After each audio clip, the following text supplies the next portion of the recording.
when someone's looking for an SE for their company, you said culture, you said language. In terms of like soft skills, in terms of how they do sales engineering, what does a job description look like, or what are they looking for in a sales engineer? Because yeah, well, I'll stop there. What are they looking for in a sales engineer?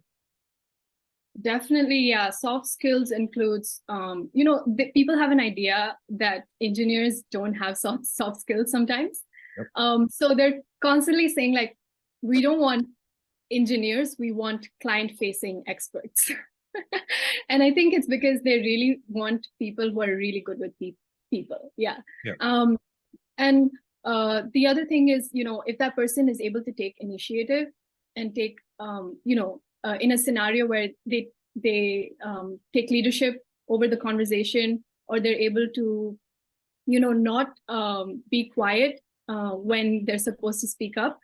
Because it's sometimes, you do come across people who are a little bit shy in those situations, and they want somebody who is not afraid to speak up, who is very, very confident, and is able to ask good questions without, thinking twice about it.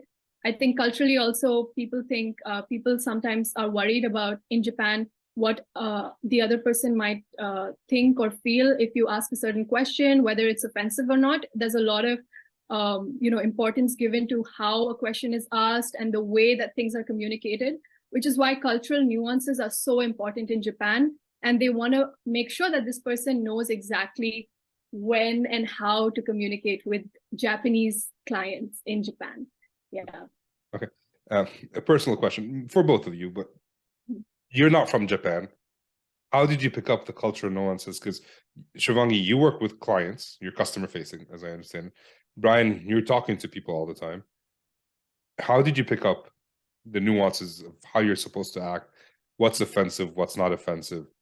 When is the right time to ask a question? Because in Canada and the US, we interrupt each other all the time. It's not good etiquette, but that's done. What is it like? How did you pick up the nuances in Japan? And Shivangi, since you're off mute, we'll continue with you. Oh, okay. So I can go to Brian first if you want. If you want some time. Yeah, no, I can go first. So I guess for me, I had a roommate who was Japanese for a long time in university. And she would tell me like little things, for example, when we go out to eat, what the table manners are and things like that. And I was like, wow, there's a lot of importance given to this. And even now, when I joined Wall and Case, we had an entire training about like when you take clients out for lunch, what would the seating arrangement look like? And just to make sure that they're in a more comfortable spot than you. And that's really, really important as well. So there's things that I learned through my Japanese roommate and things I learned through training at work. And I realized like this is given a lot of importance. Yeah, that's how I kind of picked it up, I would say from me. Yeah, for me, there's kind of two parts to this answer. The first part is there's three things that I really remember from the training. The first was that you want to take the seat with the back so that your back is facing the door. And that comes from like back in the day when there were like shoguns and like samurai, like the samurai. Yeah, exactly. The first person to get killed, right? Like Billy the Kid, even in America, right, would sit with his back against the wall so no one could shoot him from the back. And so you got to give them the spot that has the back against the wall. So it's the first thing I remembered. The second thing I remembered was that when you're like cheersing, like when you're like, we say kanpai, like when you give a cheers, you put your cup lower than theirs to make sure that like they have like you're showing that they're the superior. And so like, and I do that like with my father-in-law, like even like over the weekend we met my wife's sister's fiance's parents, and we all like had to make sure we were like, okay, who's like the lowest, like it's very particular. And then the third thing I remember, what's up?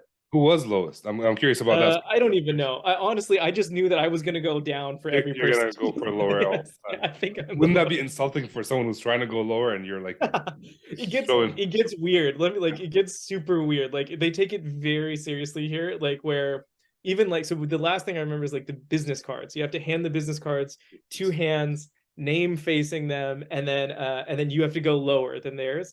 And it becomes like a weird competition where you're like constantly lowering yours and they're like trying to go lower than you. And like, I would Yeah. never be able to work in Japan. I don't have the flexibility to go lower. Okay. Yeah. See, And then the yeah. second part of that answer is, as long as you're trying and like they kind of see like, okay, this guy at least knows what the etiquette is and he's like kind of making an effort, they're very lenient on foreigners. I think especially in like the recruitment industry, because like there's a lot of like foreigners in the recruitment industry, like people who are not from Japan. It's a pretty global industry in Japan. And so they're very willing to be like, okay, like Brian, he doesn't really know exactly what he's doing, but he's trying. And then you also get kind of this pass to where like you can sort of pull what we call like, or colloquially is called like the Gaijin card. And that's like where you're just like, this means like foreigner card basically, where you're just like, you can have sort of bad manners and get away with it. Like you can be loud in the train or in the station and people are like, oh, it's just a foreigner, like probably has no idea what's going on. That's okay. I'm so happy I asked that question because that's not the direction I was going. Like I thought it would go. Like I didn't think sitting was a problem. I thought that would be the easy part. It's the talking part that might be the problem. So I'm glad I asked then.